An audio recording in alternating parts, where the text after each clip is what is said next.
Mediterranean mosaic.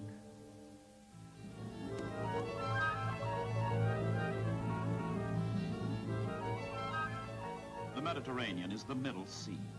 There's many seas: Aegean, Tyrrhenian, Ionian, Adriatic. The great rivers meet and mingle: the Po and the Ebro, the Rhone and the Arno, the Nile and the Tiber. The waters wash the shores of Asia, of Africa, of Europe.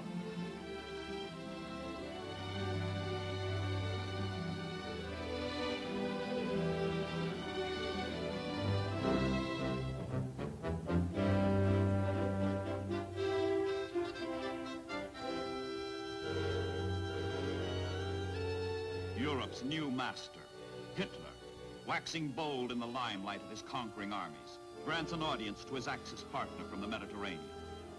Flourish and pomp are an integral part of such meetings. Between them, these two, De Fiore and Il Duce, have arrogated to themselves the destiny of the old world, all its oceans, all its people.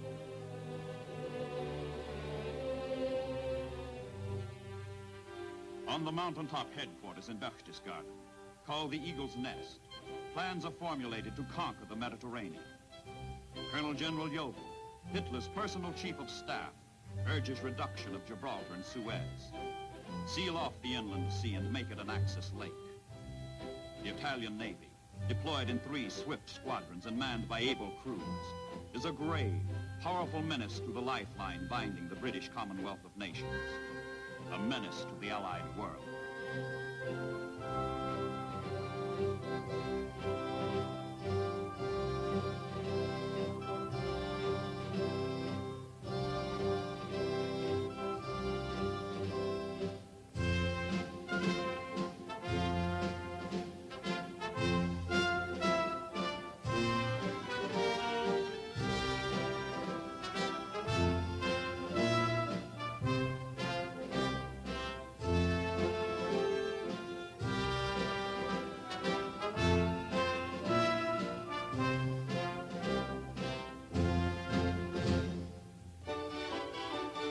The French fleet guards the western Mediterranean at the outbreak of war.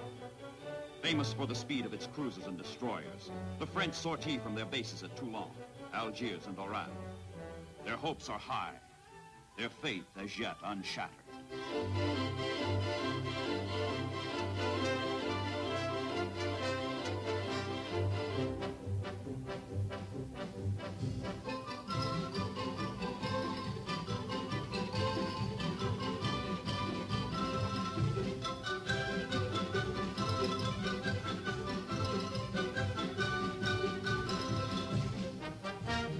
Churchill warns the Allied world that the safety of Great Britain and the Empire is powerfully, though not decisively, affected by what happens to the French fleet.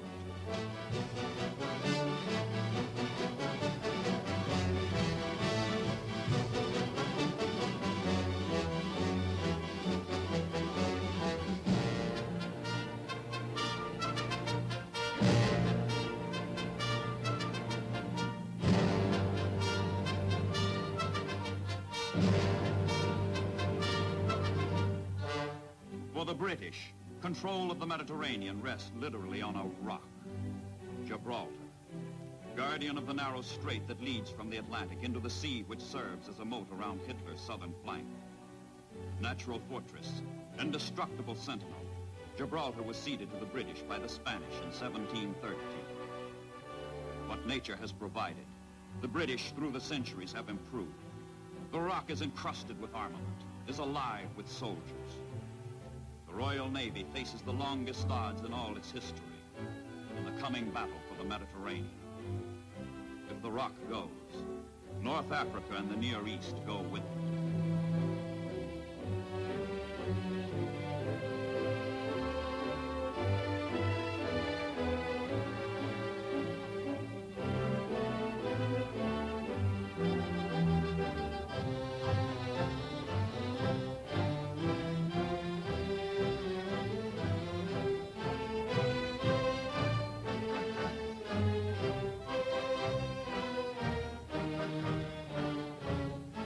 His Royal Highness the Duke of Gloucester, brother of the King, inspects the defenses. From Gibraltar, there is a 1,900-mile seaway, east to Suez, that must be kept open, that must be protected.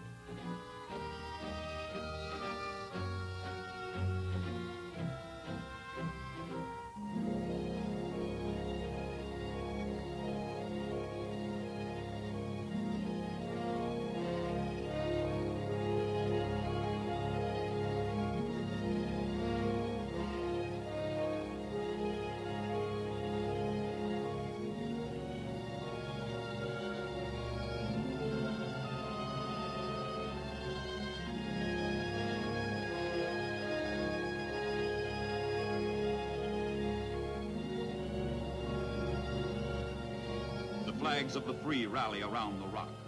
The ships gather for passage to Egypt in the Near East. Some will go to Malta, England's mid-Mediterranean island fortress, so urgently desired by the Axis, so vital to the Allies.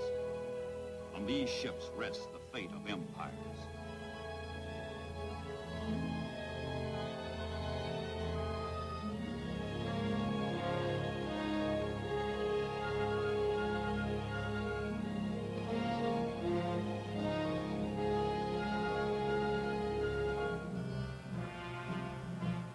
As a convoy heads for Malta, the ship's officers face the harsh knowledge that the enemy is under, over, and on the sea route ahead. But officers and men remember the ancient words. It is upon the Navy, under the good providence of God, that the wealth, safety, and strength of the kingdom do chiefly depend.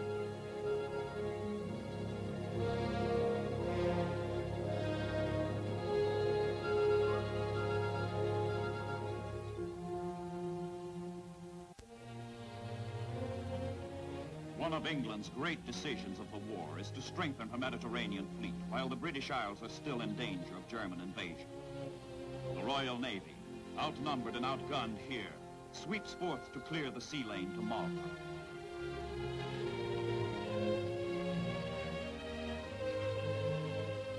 Battleships like the King George V, manned by men to whom long odds are not a discouragement but a challenge, hold the Mediterranean open. Horsepower, 110,000. Speed, better than 30 knots. Yet the soul of the ship is not her machinery, but the spirit of the English sailors who manned her. From the days of sail to the time of the turbine, that spirit has remained unaltered. It destroyed the Spanish Armada, smashed Napoleon at Trafalgar. In World War II, this spirit permeates the fleet. It is more formidable to Britain's foes than armor plate and cannon.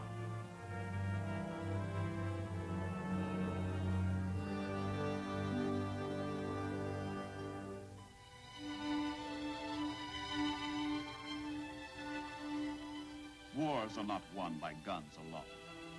The words, the great words of the Royal Navy's traditional prayers, sustain the sailors in their peril. Eternal Lord God, who alone spreadest out the heavens and rulest the raging of the sea, who has compassed the waters with bounds until day and night come to an end, be pleased to receive into thy almighty and most gracious protection the persons of us, thy servants, and the fleet in which we serve. Aboard a British man-of-war, there are 5 mealtimes a day. Cocoa on the morning watch, breakfast, dinner, tea, and supper. The galleys of the King George V must feed a crew of 1,900 men.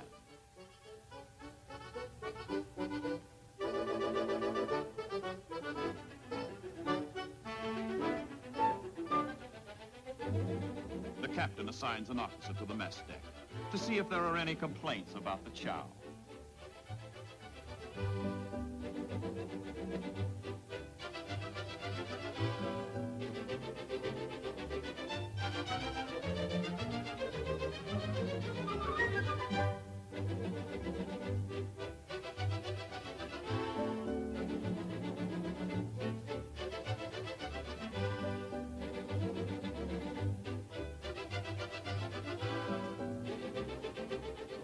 It's written in the King's regulations.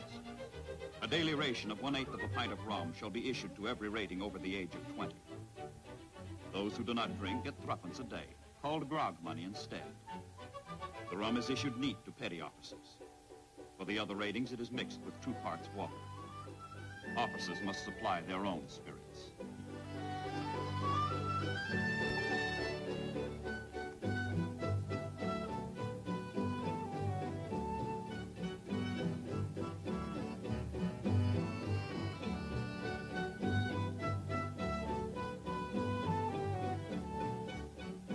The ship is more than a machine of war.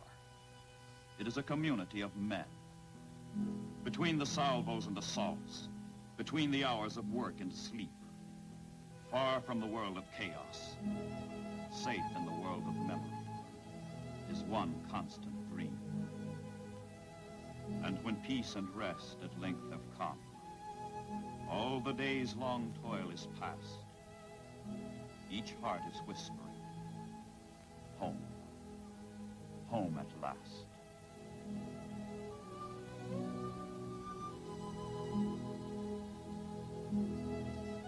Home. Home, sweet home. And that may be within the sound of bull bells in teeming London, where the blitz rages and the bombs destroy.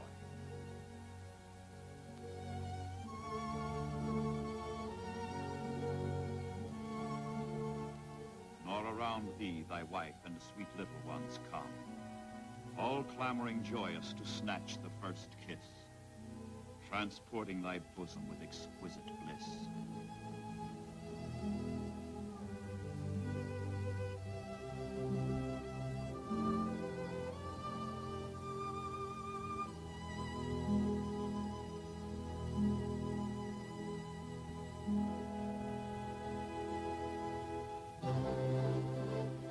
Suddenly, ominously, the mosaic of the Mediterranean changes pattern.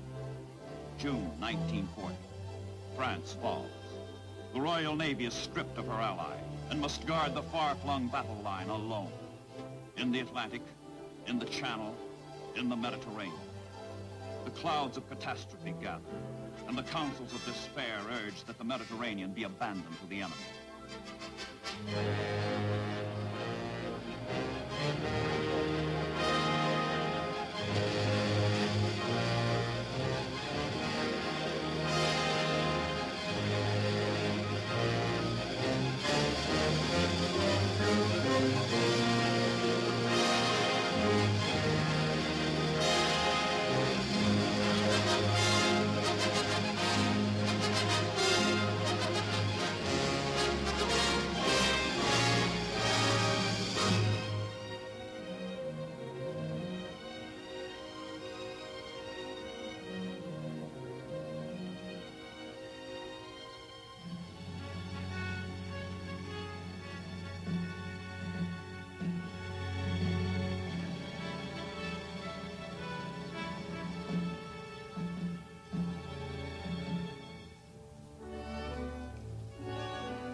The Royal Navy knows no retreat, believing that he either fears his fate too much or his deserts are small, who dare not put it to the touch to win or lose it all. So for watch after watch, continuous, unbroken, undismayed, the Royal Navy carries on.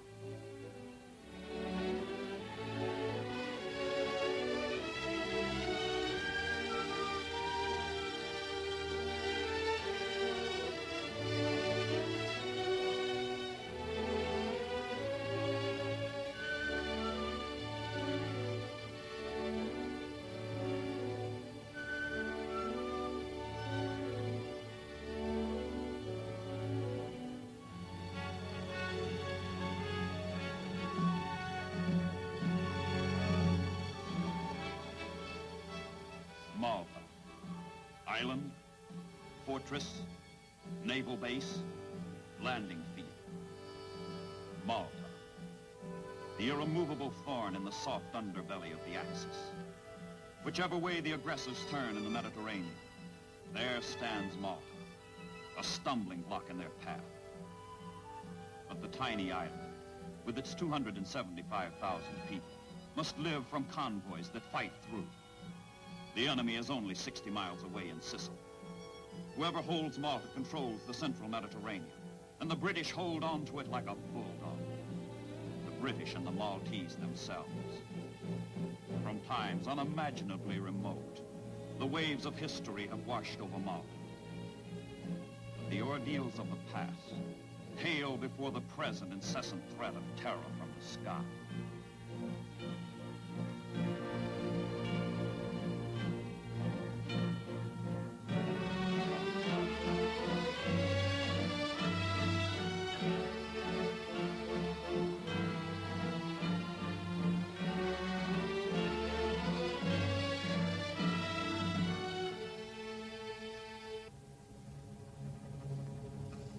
The enemy raids mount by 5s and by 10s, by dozens and by scores, by the hundreds. And still the Luftwaffe sends out more of its bombers to blast, to burn, to butcher Malta.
17 months, Malta lives through a nightmare of attack.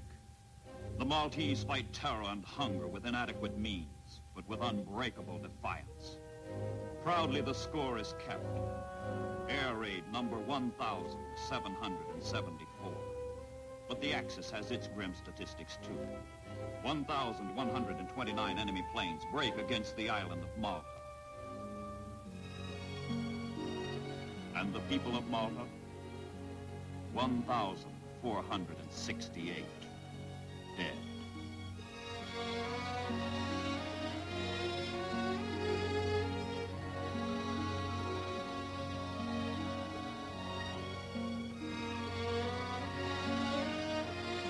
The grand harbor of Malta becomes a shambles of rubble and twisted steel. Ships that survive the long, long voyage from England are smashed into useless hulks at journey's end.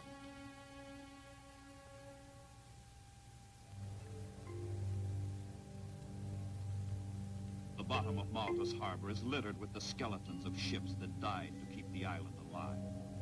The waste and wreckage of war clutter mile upon mile of the ocean floor. A cemetery of the sea. Dead ships, dead sailors, dead hopes.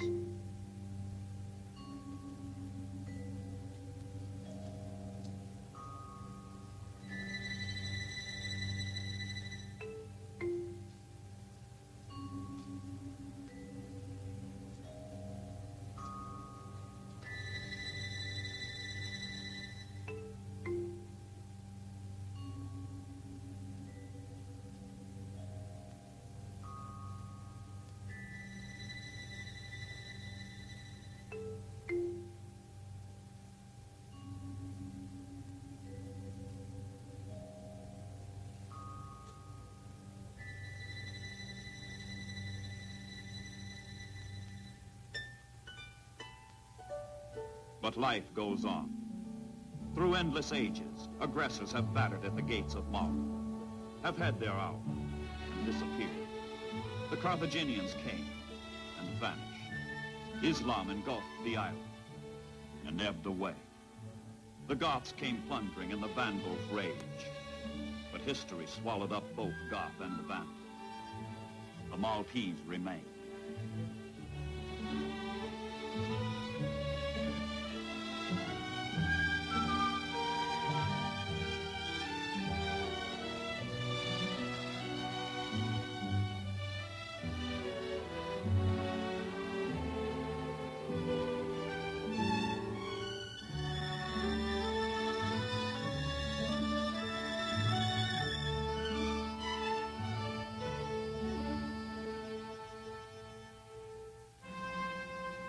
In the hour of Malta's ordeal, King George VI pays a sailor's tribute to the island's allegiance to the Royal Navy. All the bells in all the churches ring, and all the people greet His Majesty. Here in the Mediterranean are the elements on which aggression shatters. The King, the people, the Royal Navy.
now, Guadalcanal.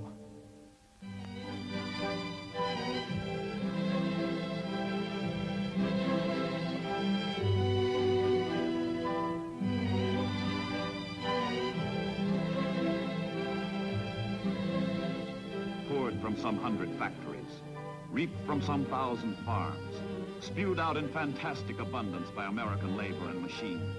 The supplies for war are heaped upon an island base in the South Pacific. All the world knows its name, Guadalcanal.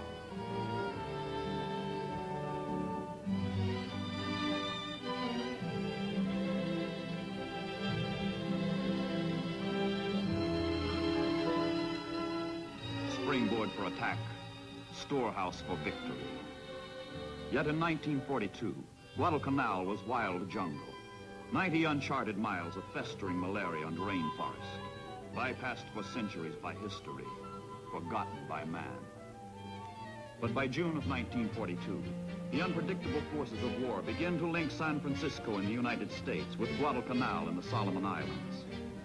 The 1st Marine Division embarks for the South Pacific. Destination, New Zealand. Mission, undetermined.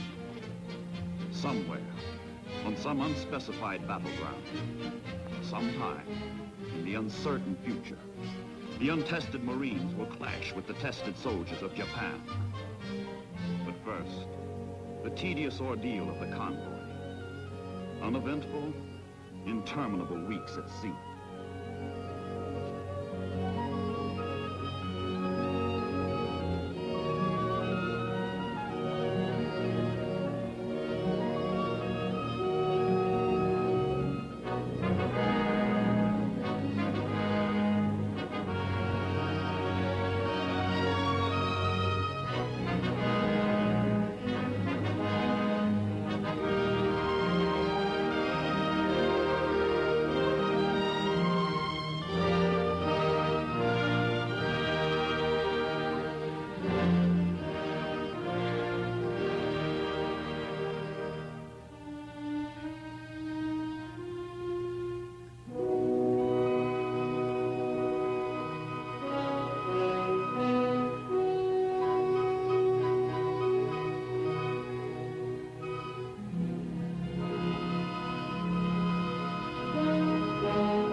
The ocean lifeline to the South Pacific is the war's longest and the war's most tenuous.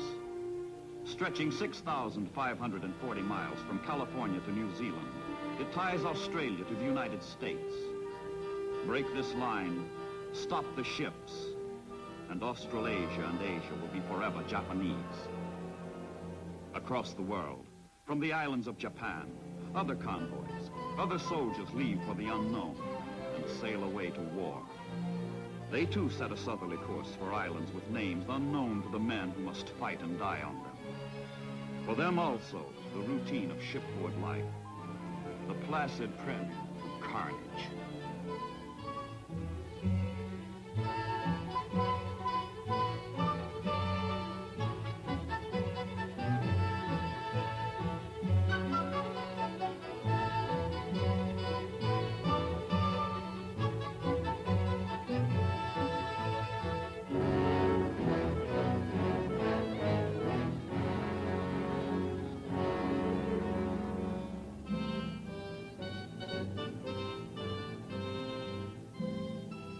after the conquest of Rabaul in the Bismarck Archipelago, the Japanese push down the Solomon Islands. The two opposing forces slowly converge.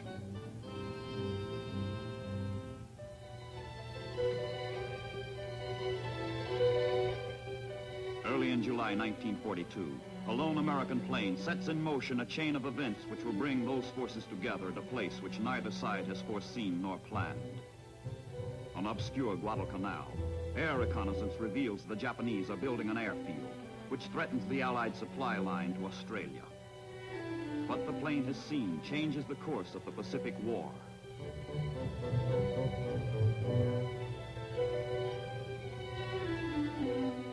The Pentagon, Washington, seat of American war planning.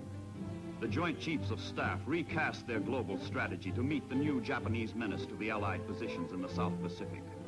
Resources are slim, trained troops are lacking, but the Japanese can be permitted to go no further. Guadalcanal must be taken. Admiral King casts the die.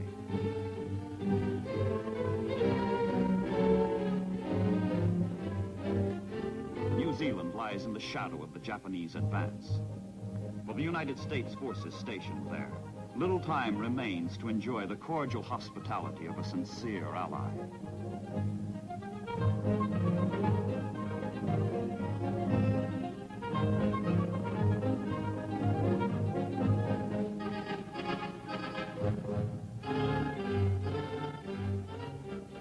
The Marines have their mission now, to launch the first offensive land action in the Pacific War. Under Generals Vandegrift and Rupertus, the 1st Division is ordered to Guadalcanal, ordered to seize the island and its airstrip. This means another convoy, but it is very different. This convoy, loaded and geared, sails for combat, sails for battle.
August 7th, 1942. Exactly 8 months after Pearl Harbor, the United States of America takes the offensive against the Empire of Japan. For the first time, the American overture to assault preludes invasion of the islands across the Pacific. The theme of the future is played on the beaches of Guadalcanal.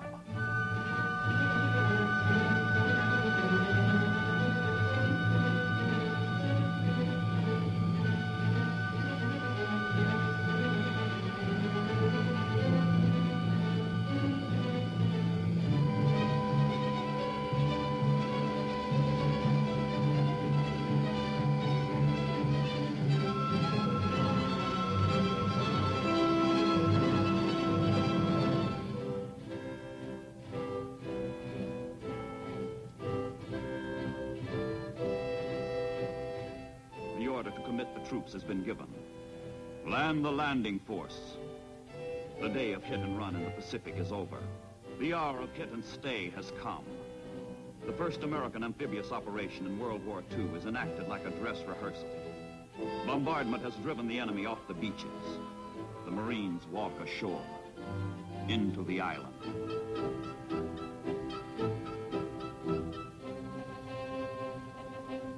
18 miles across the Sound, others land on Tulagi Island. Violently opposed by Japanese Marines, American Marines fight their way ashore.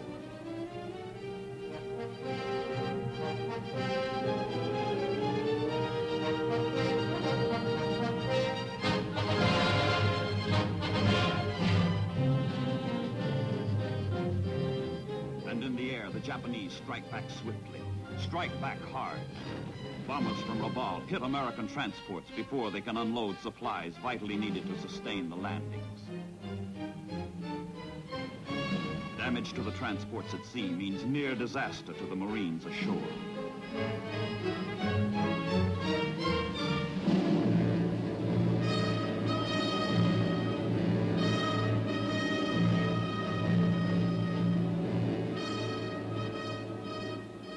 The shattered transports withdraw.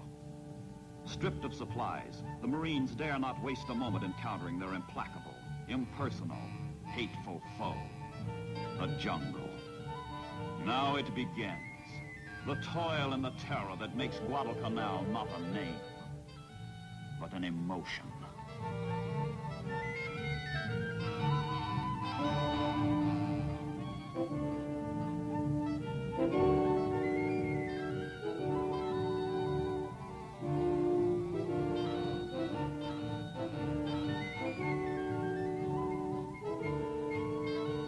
The airstrip is taken the day after landing, and the Marines christen it Henderson Field to honor a fallen buddy.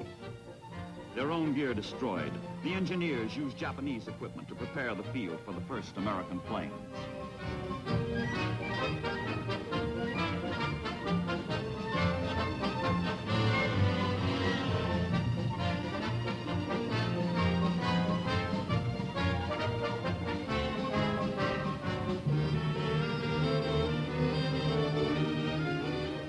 The Japanese reacted sluggishly on the beach. They unleash full fury from the sky. Their own field now menaces their own flank. They go all out to destroy it first, planning to retake it later.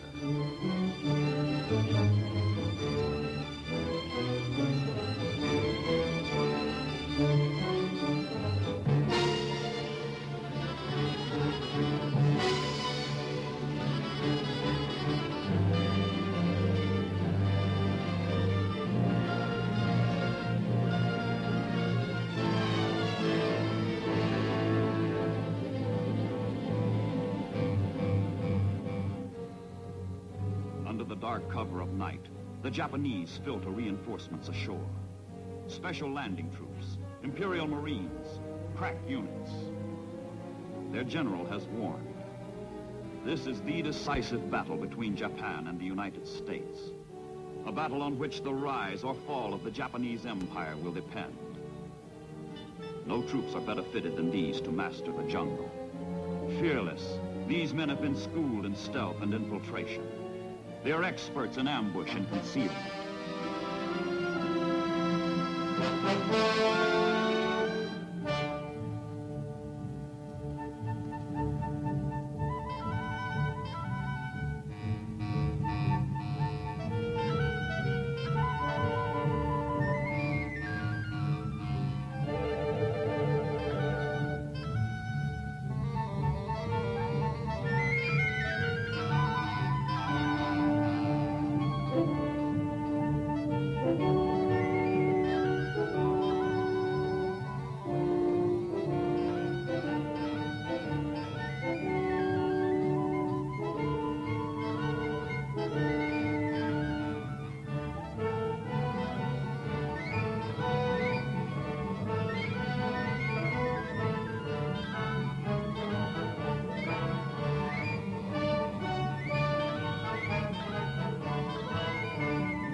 And the Americans, they meet savagery with savagery.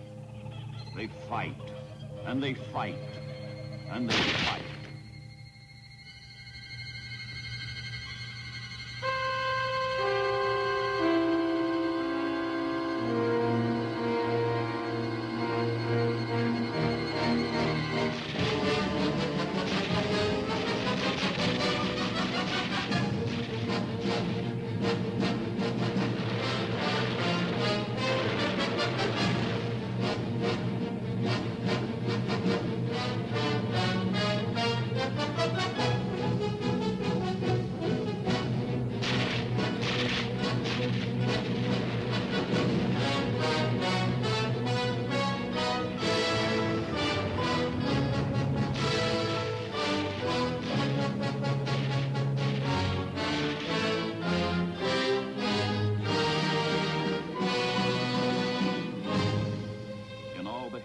of human slaughter. Few troops have ever endured such scourging as the Marines on Guadalcanal. The casualties mount from the fighting, from malaria, from dengue, from the rot and corruption of the jungle, which knows not mercy.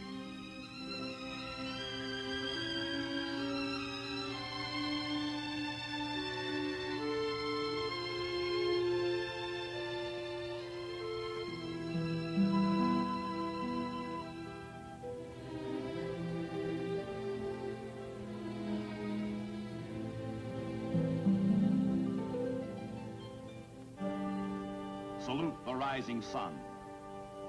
Throughout their empire, throughout newly conquered Southeast Asia, throughout the South Pacific, the Japanese pause out of respect for their symbol of national superiority. Theirs not to reason why. Theirs but to do and die. And die they will, and die they do in a series of the most terrible sea battles in history. Down from their island fortress to the north, Rabaul, comes the Imperial Japanese Navy with timetable regularity, the Tokyo Express.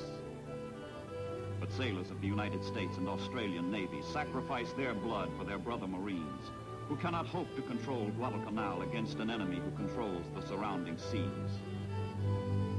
The Japanese come down the slot of water between the Solomon Islands and head for the sound called Iron Bottom, because it is strewn with the hulks of dead ships, the bones of dead sailors.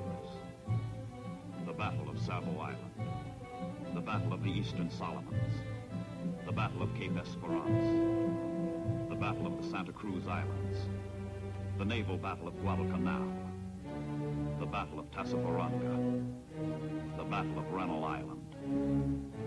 Nights of inhuman ordeal and defeat.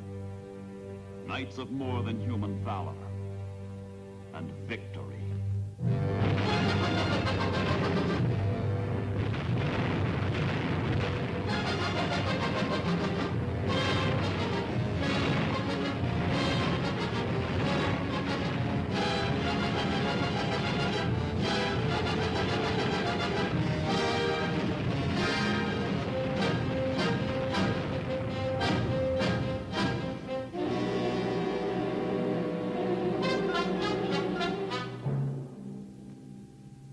Guadalcanal is a running wound through which both sides bleed.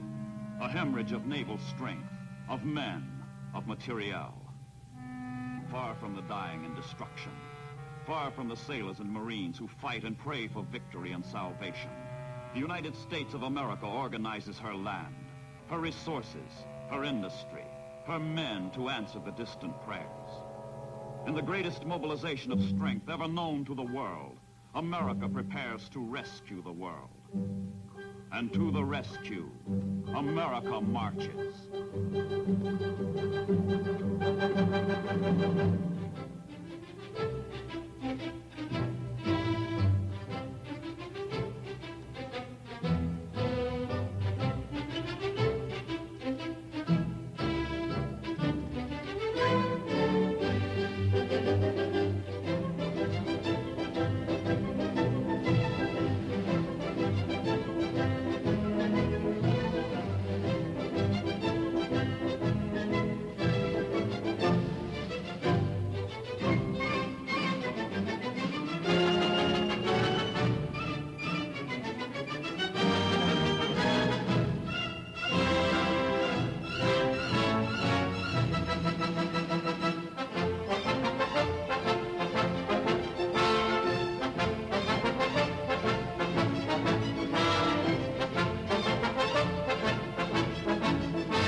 Guadalcanal, another march.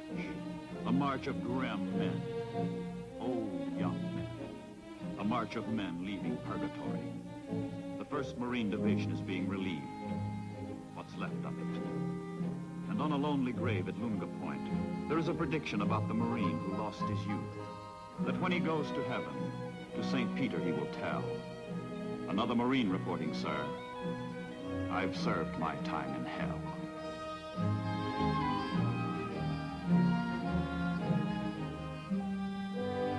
Admiral Nimitz, Commander-in-Chief, Pacific Ocean areas, flies down from Pearl Harbor to pay what small tribute is within man's province.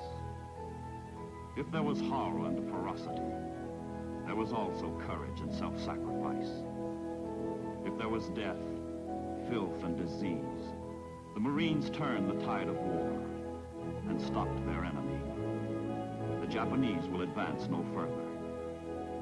And as the surviving Marines wave goodbye, one of the greatest tales of heroism slips out of focus into history. To these men go the honors accorded the Greeks at Thermopylae, the colonials at Valley Forge, the British at Waterloo, and now, the Americans at Guadalcanal.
And now, rings around Rabaul,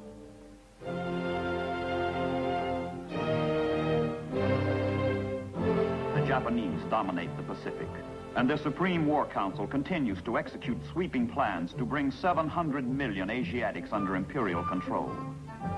Proud and confident after her shattering naval victories at the outbreak of war, Japan spills over her legitimate boundaries, pouring supplies and manpower into overseas bases to protect her new empire and defy the Allies.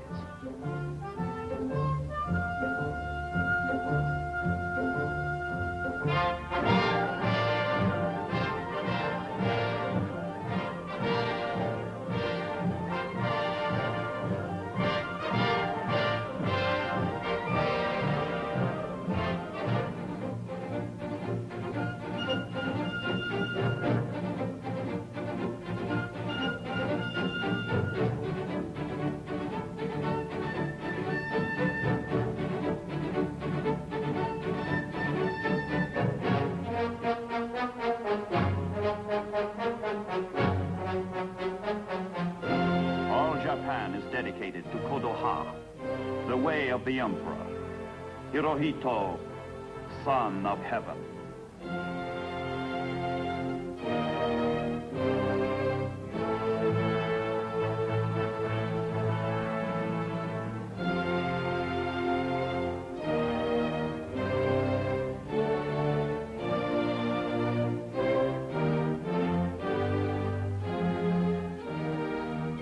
In the fore of all conquest, on the bow of all her ships, the imperial crest, a chrysanthemum with 16 leaves.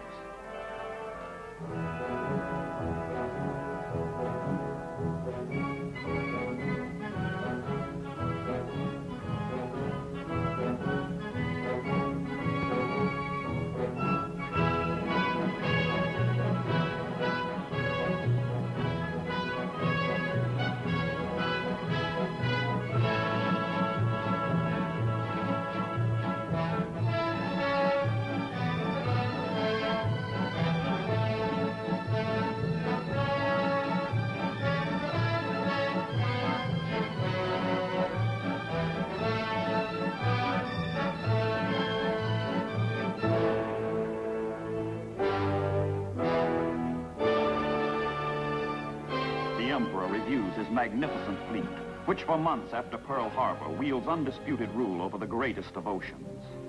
This is the Navy which has ranged in triumph over the wide Pacific spaces. This is the Navy which has never known defeat. This is the Navy dedicated to a creed fanatic. With tenacious and tireless spirit, we strive to reach superhuman skill and perfect fighting efficiency. Now its mission is to build a mighty base in the Bismarck archipelago, Rabaul, on the island of New Britain. And from this base, soldiers, sailors, and airmen of Imperial Japan can attempt to break the fragile hold of Americans and Australians, southeast on Guadalcanal, southwest on New Guinea.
The harbor of Rabaul.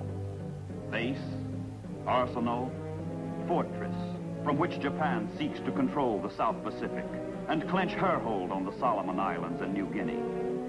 Garrisoned with 80,000 troops, Rabaul is a springboard for conquest, a bulwark for defense. 5 new airfields are prepared to support the Imperial Japanese Navy.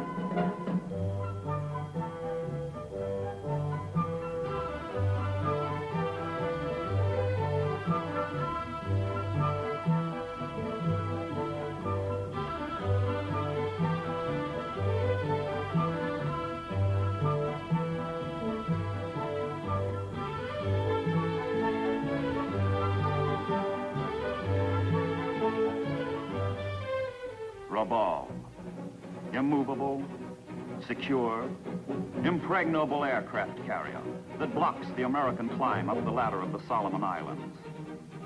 Carefree pilots, day after day, carry out their simple mission. Destroy all ships, supplies, and men who have the audacity to challenge an imperial mandate.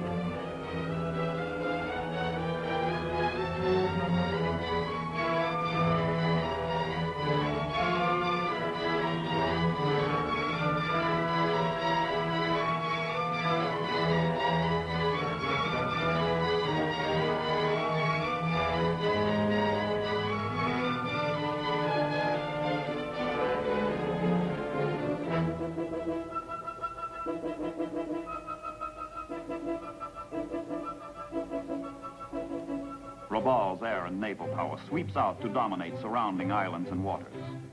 To eliminate Rabaul, the Japanese and the Allies know a foothold must be won and held on the islands that ring it, and bases established from which it can be reduced blow by blow until the knockout. But first, the Allies must forge rings around Rabaul.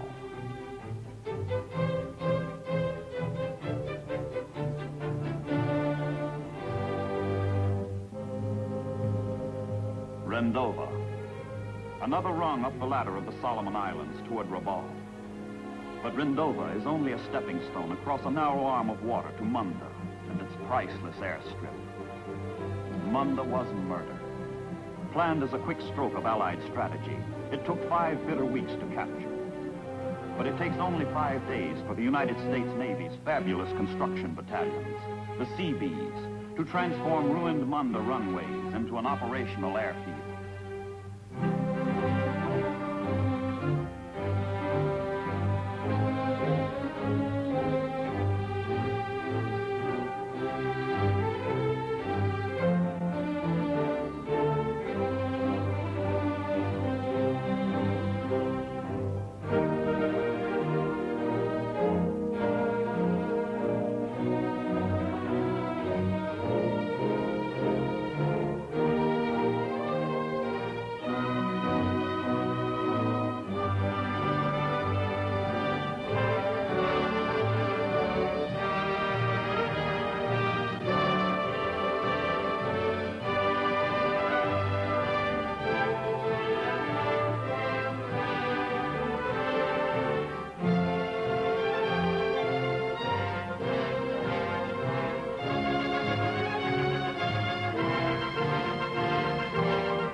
First plane, Munda's first tooth, hacked out of the New Georgia rainforest where wild orchids flourish and cockatoos screech, where man struggles to exist and insects thrive. Another Allied airfield comes to life, and another bead is drawn on the target, Rabaul.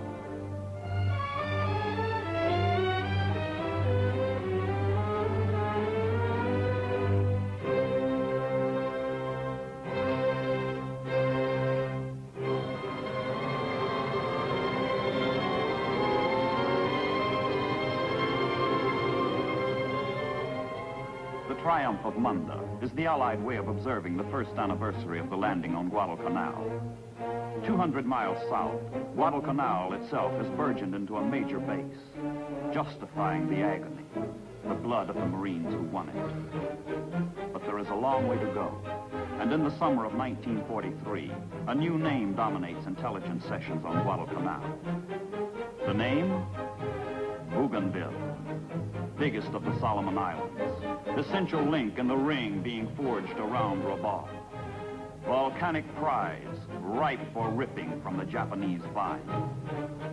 Week after week, from Guadalcanal's hard-won Henderson Field, Army, Navy, Marine, and New Zealand pilots take off to soften up Bougainville in preparation for another assault by the United States Marines.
The invasion date is set. The landing beach is chosen. The command selected. Admiral Wilkinson and the 3rd Amphibious Force. Bougainville must be taken to provide a forward base from which fighter planes can escort the heavy bombers to Rabaul. The whole complex movement of men, ships, supplies has only one purpose: to advance and support war's newest weapon, the airplane.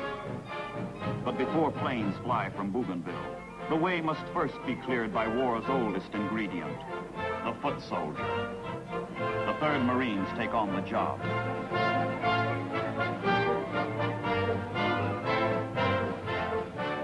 There are many D-days in the Pacific, many an H-hour. And yet with each comes a new sense of foreboding, of emptiness, of fear. As the opening salvos sound the notes of war's eternal theme, death.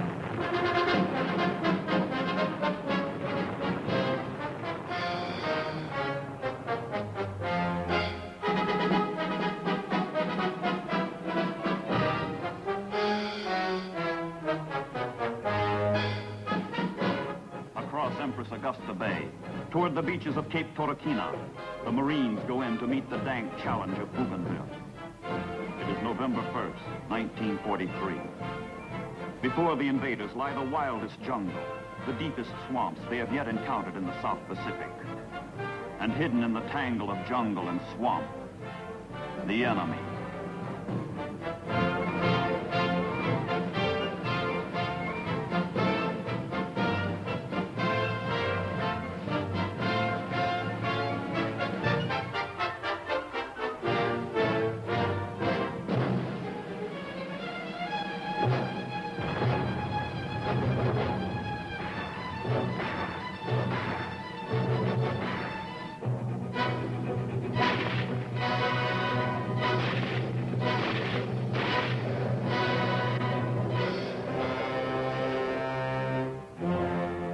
Marines have won. The Seabees take over.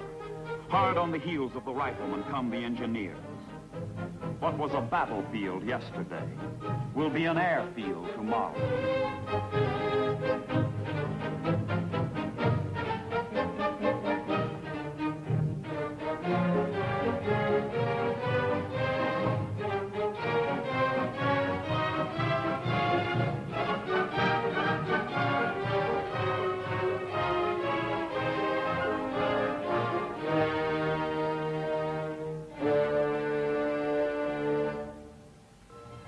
black cats come out at night. The lumbering Catalinas which scour the seas in search of enemy ships. The eyes of the cat see through the dark, where the Imperial Japanese Navy has scheduled 4 last runs of the Tokyo Express down the slot of water separating the Solomon Islands. And these last runs have famous names. The Battle of Kula Gulf, the Battle of Kolombangara, the Battle of Empress Augusta Bay, the Battle of Cape St. George. The call of the black cat is the call to battle.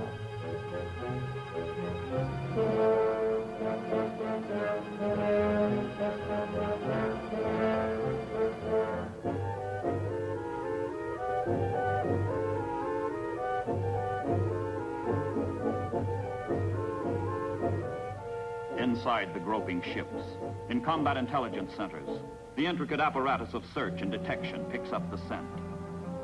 Out somewhere in the ominous dark are ships with names like Amagiri and Uzuki, which must be found, destroyed. Inside ships with names like Honolulu and Mount Pelier, American sailors prepare to thwart the last stand of the Imperial Japanese Navy in the South Pacific. Invisible to one another, opposing warships close on a darkling sea, swept with confused alarms of struggle and flight, where ignorant navies clash by night.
With its new Piva and Torquina airstrips, only 210 miles from Rabaul.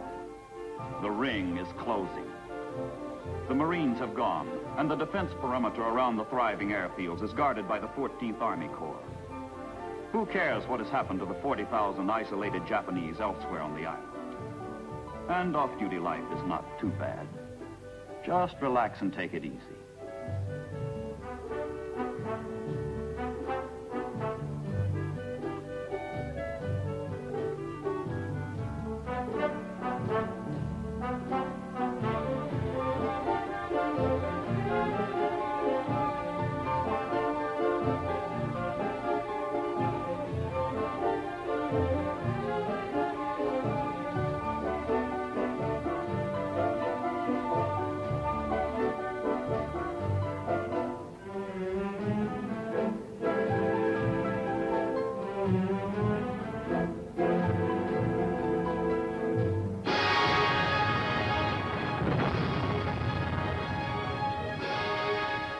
Concentration of Japanese artillery in the South Pacific has been secretly brought up along hidden jungle trails. With sudden, furious assault on the American perimeter outpost, Hill 700, the enemy reopens the Battle of Bougainville. 4 full months after the initial landings, back into the jungle that is everybody's enemy, back into the devil's furnace, goes the American infantry. Days of savage, bloody struggle lie ahead, until the 37th Division breaks the enemy, this time for good.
With final victory on Bougainville, other bases, other rings are forged around and around Rabaul. Up the New Guinea coast go the Allies. Into Cape Gloucester on New Britain go the Marines. Into the Admiralties goes the United States Army.